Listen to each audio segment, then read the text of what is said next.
గత 100 సంవత్సరాల నుండి ప్రజల తీరని కళ ఇప్పుడు జగనన్న ప్రభుత్వంతో నెరవేరింది. ఇచ్చాపురం మున్సిపాలిటీలో మీ అందరికీ తెలుసు, బౌదా నదిపై వంతెనకు 20 కోట్లు,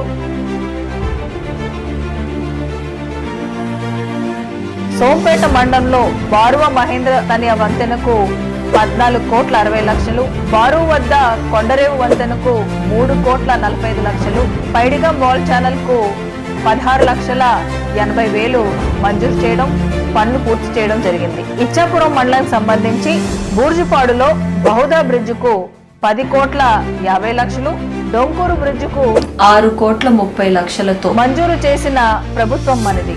దీని గురించి మనం ఎంతో గొప్పగా చెప్పుకోగలం. అలాగే రైతుల కోసం వీలబట్టి రుషికొండ షట్టర్లకు 30 లక్షలతో పనులు పూర్తి చేశాం. ఇవే కాదు, ఇచ్చాపురం మండలంలో కేశపురం గ్రాయిన్ కు 80 లక్షలు, అలాగే ఇచ్చాపురం మున్సిపాలిటీలో నీటి సరఫరా పథకానికి కింద 58 కోట్లు వెచ్చించడం చేయడం జరిగింది.